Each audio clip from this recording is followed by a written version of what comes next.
You're welcome to the Policy Council. My name is Okwemi Agbaje. In the last edition of the Policy Council, we focused on the second annual Christopher Kolade lecture delivered by Ms. Anu Maute, Director General of the Securities and Exchange Commission. At that event, I moderated a panel that discussed the theme of the discussions, the business case for business integrity.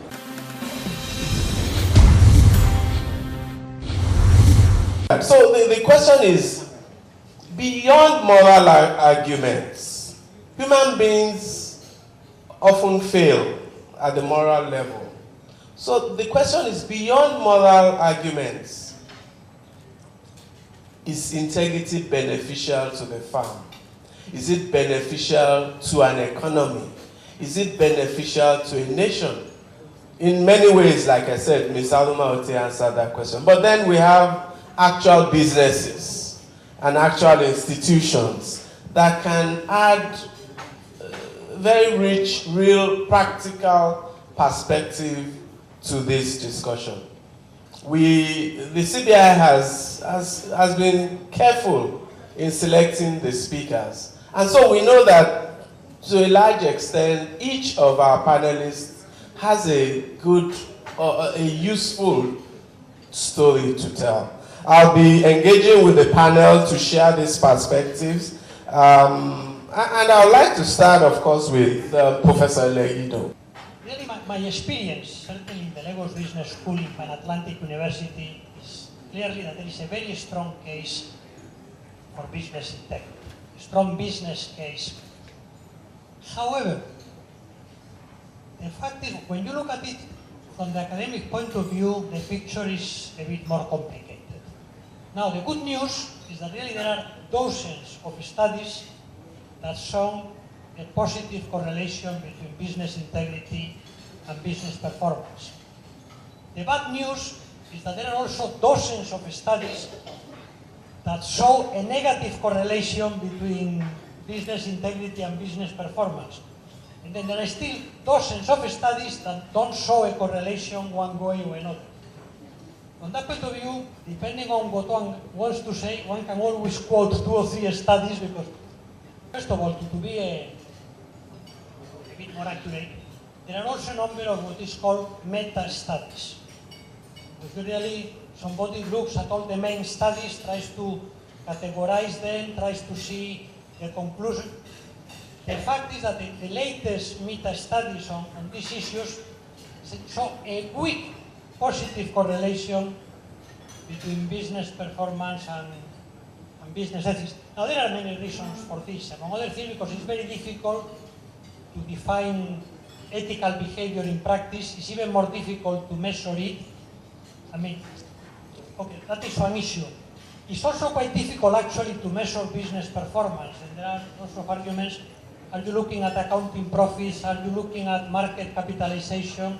Are you looking at economic profits? Okay.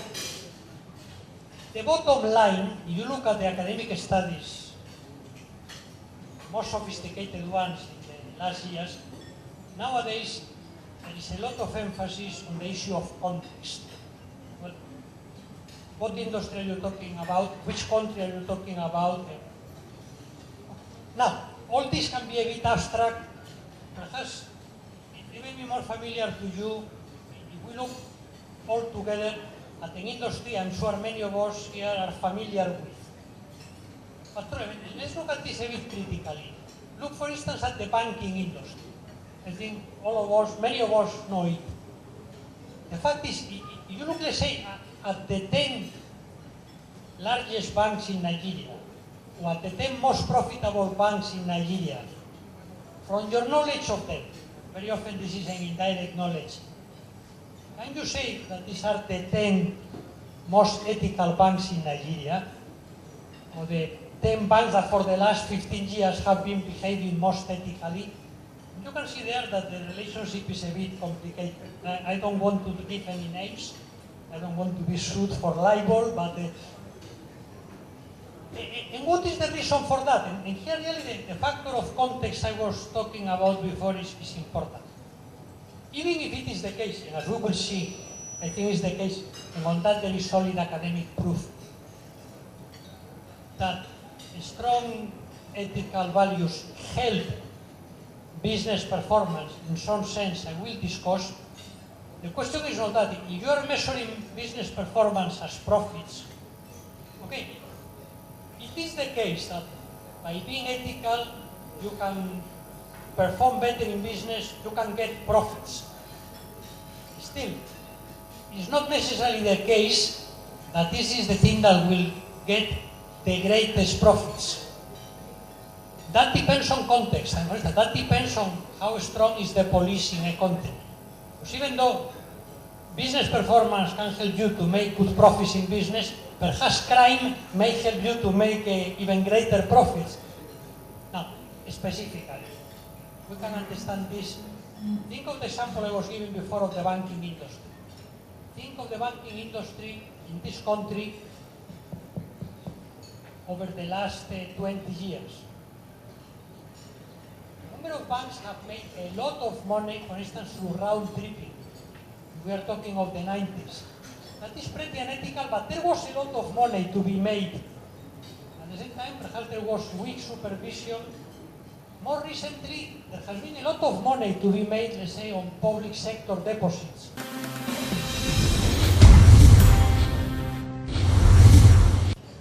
Professor Legido mentioned people who made money in the past, doing things, doing this, doing that. But then, the question of sustainability that Ms. Ote mentioned, I could easily rebut, and unfortunately I'm not able to mention names, but I could easily rebut for every person who made money doing something shady in Nigerian bank, how he lost it a few years down the line, or how he lost the license itself, or how he lost control of the institution many years. And we have an abundance of examples. So the issue of profitability versus sustainable profitability and the context of the banking industry. Ms. Addition.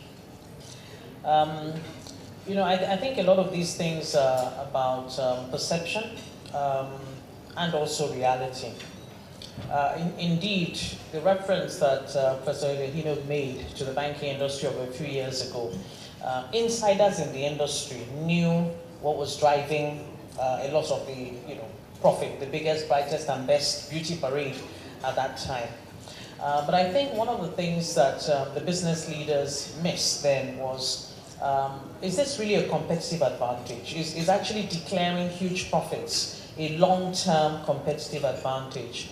Or is the competitive advantage being known for something?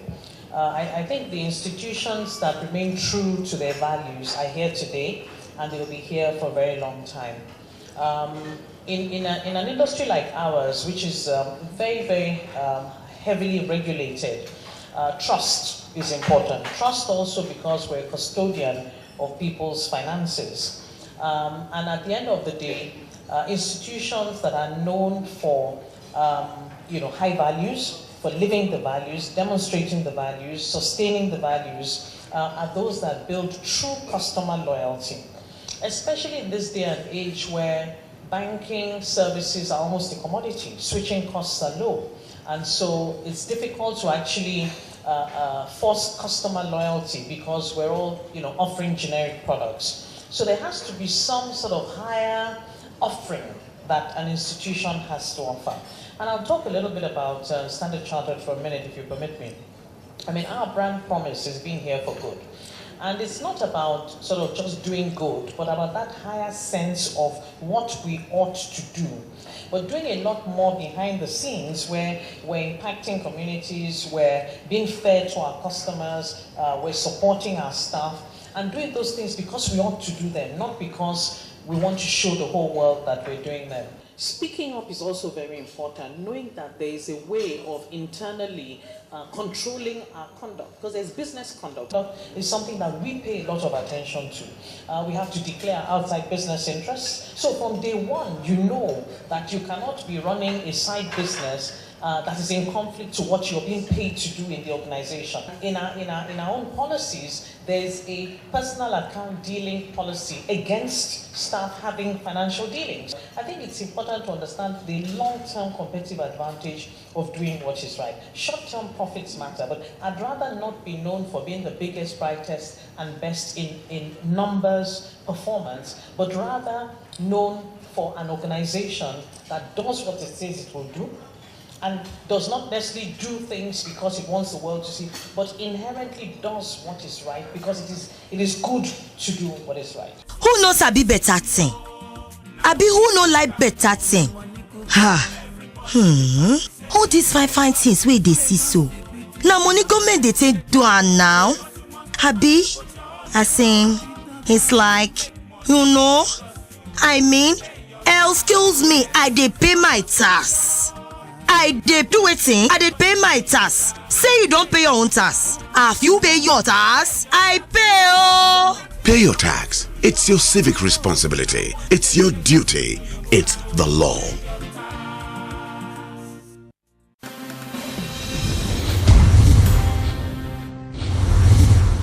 How come from year to year we still continue to have this wide gap between what we speak and the perception of Nigerians and non-Nigerians about the brand Nigeria, about the way we are? How come, especially in the core area of integrity and all that, not only don't foreigners rate us highly, even we ourselves, according to what Ms. Aruma Ote said, all of the information that gave us, I think, the position of 142 came from Nigerians' experience doing business in Nigeria. So we've got a big gap between what we know, what we preach, but what people experience when they deal with us. But let me be more practical.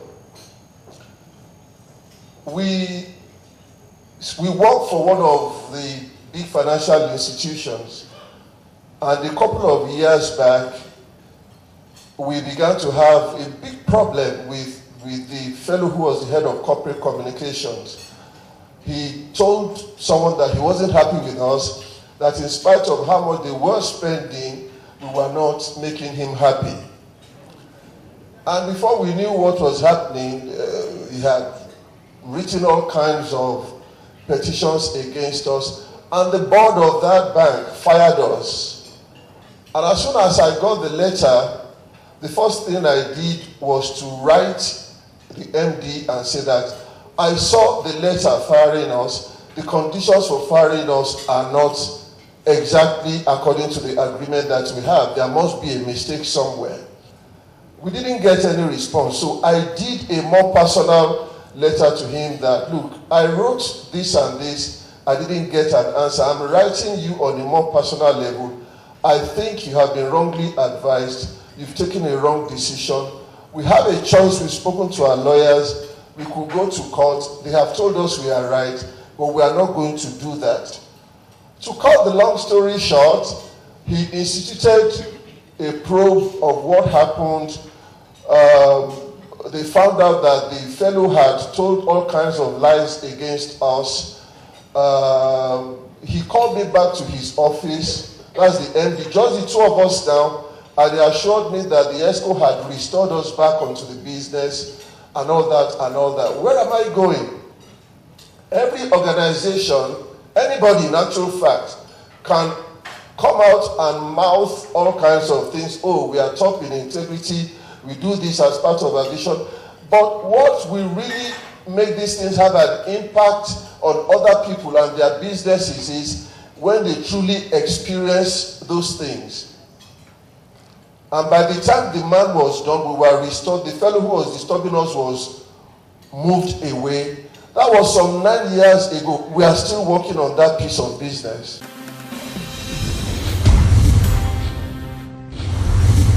An excellent case study, a real-life case study, and it just reminds me of something I just wrote a few days ago.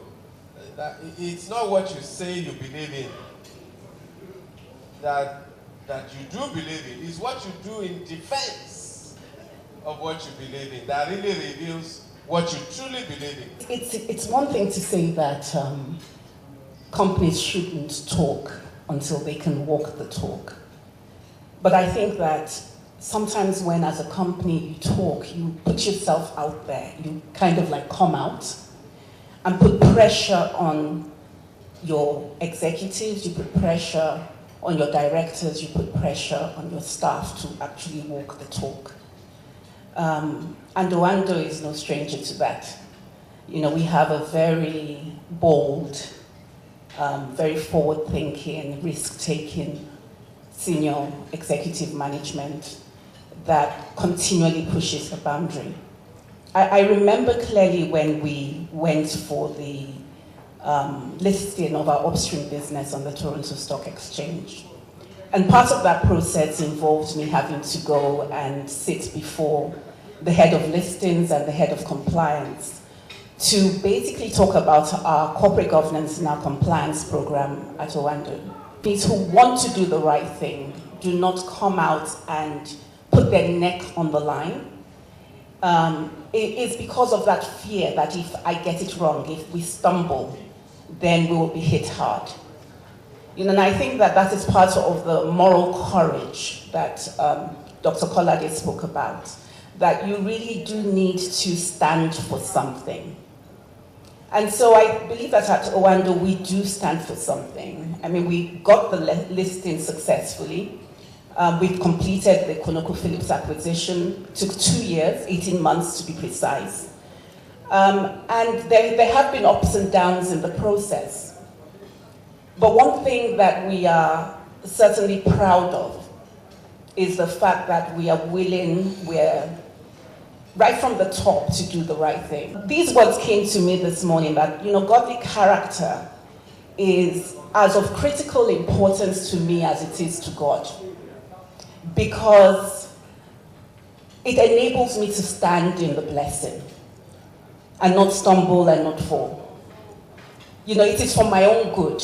And I think it's the same thing of companies. It's for our own good that we do the right thing, because it enables us to stand for the long term when the benefits come. And I agree with Prof that it's not just about the financial benefits. I think finally what I would like to talk about is, you know, just the importance for us in moving forward of creating the right framework and the right environment where people can do the right thing and can also speak out against what is wrong.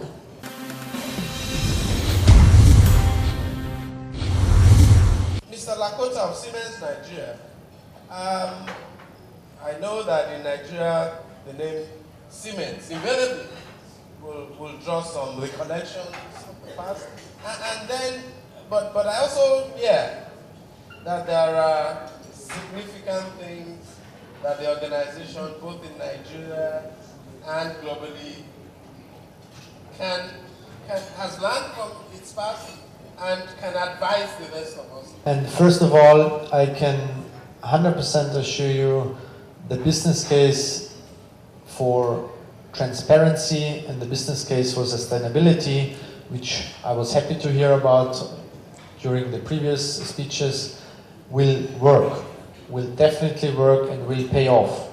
That is our own experience.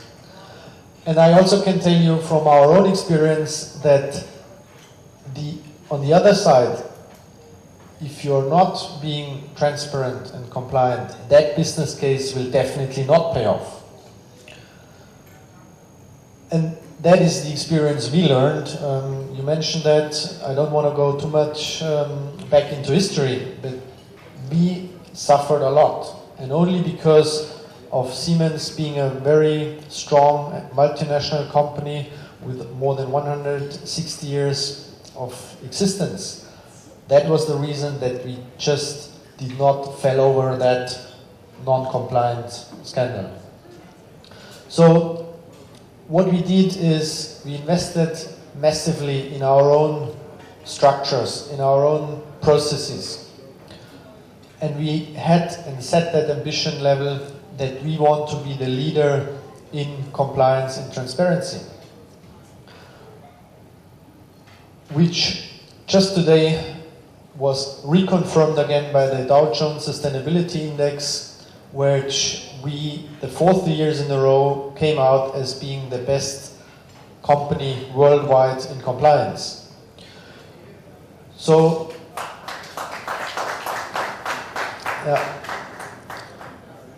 thank you. That shows it is possible. If there is a will, there is a way. And that was a hard and lengthy way that was linked to a lot of money we invested in our own process. We shared our own experience with institutions, with multinational companies, with academia, and introduced transparency, first of all, in our own organization. And not limited to that, demanding that from our business partners as well. The transparency, the business case on a purely macroeconomic point of view, from a company perspective, will pay off because we can put all our efforts and our mental strengths into research and development, into being innovative on a global level, being competitive. That is the key to survive in this globalized world nowadays. So anything else which is not aimed to being the leader in technology, being a leader in innovation, but diverted in any other means of doing business, maybe in an intransparent way, or trying to hide something or to cover something, that will not pay off in the long run. And secondly, I think that is even going beyond the level of macroeconomics from a pure company. It also applies for states, for governments. I think the main driver of this business case is competitiveness. As well as for a company, the same applies for a country or for a regulatory environment. How can we become competitive as a market, as an economy? So you were a director of a company many years ago. You didn't even know the company still was, running, doing business, and then you find your name in the newspapers as the director of a company that is in debt. So I think naming and shaming certainly would help. The second thing is that in the list of signatories to the CBI, there's only one government institution, and in bracket beside it in the brochure today, it says inactive. I think companies cannot exist in isolation. And you need that critical mass. You cannot just be an oasis in the mess. So I think trying to sign more and more public sector institutions up means that they then put themselves out there on stage and probably will be forced to do the right thing. I think it's too easy often for us in the private sector to point fingers at the public sector. So even in talking in terms of what can we do to improve the environment, I would prefer to put emphasis on what each one of us can do in his own house. I think something that will improve the environment is if each one of us really has a personal commitment to integrity for itself. Not only because it's the way I will get money. As I once heard, if you tell your child, if you don't tell lies today, I will give you a sweet. You are not reinforcing his love for truth. You are reinforcing his love for sweets. I think the same thing. If you are telling people, be honest, because in this way you will get more money, I don't think that person will stay honest very long. We believe, personally and corporately in our organizations, that integrity really and truly is its own reward, that a good character is more important for a good life than just make a little money or less. So if there is not that commitment that is not dependent on the possible reward, I don't think we will go very far in improving the environment. We must come to the hard but honest reality that achieving what we've all been talking about here today will sometimes involve sacrifice and pain. There is no way, there is nowhere in the world where they have achieved some of the things we're talking about here without sacrifice, without pain. And it's not as if we are not used to them. For many people in this room who remember the days of import license, where everybody who knew someone would go and bribe and, so that you could get import license. UAC, because I remember then I was in Lintas and I worked on the UAC piece of business. Retail was very big for UAC, for those who also still remember Kingsway stores and all that. And one of the decisions that UAC took was, rather than go and bribe to obtain import license, they decided to allow Kingsway stores and allied businesses that involved getting import license to simply die. It must have been a very tough decision for them, but it was something they needed to do because they had chosen to invest in integrity at that level. And for all of us, until we are ready and committed, until we are ready to say yes, at my little agency where I work, I'm ready to sacrifice, I'm ready to pay this price, then we will not be able to achieve some of the things we've talked about. So but what we can do as a private sector is to engage with more private sector companies and to form coalition and to form collective action initiatives to raise the bar and to raise the benchmark of transparency. And there are a lot of means to do that. Transactions, electronic banking, everything gets more and more transparent. Technology is moving into our business. There is no cash here and there anymore. Everything you can track and trace. So please stand up for compliance, for transparency, and please reach out. I think this is the message from my side. Thank you very much. Maybe if we had this discussion 20 years ago, it would have been difficult to convince ourselves that integrity pays. But thankfully, today we have case studies of Enron, Global Crossing, WorldCom, Robert Madoff, banks in Nigeria, companies in Nigeria. So even if it is not intellectually clear to us that integrity pays, there's abundant evidence of the costs of the lack of integrity. And we've had those evidence excellently put before us by the keynote speaker and Mr. Shuni Adetu, and of course the contributions of the panel. I hope that we will all do the right things. Thank you very much.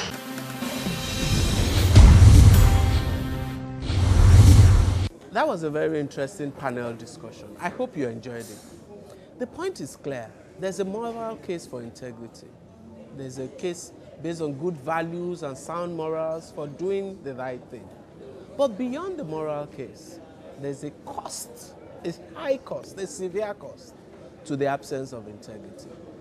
For sustainable profitability, if you want to build a business that will endure for the long term, build it on the basis of integrity, because it pays. Thank you very much for watching. See you next time.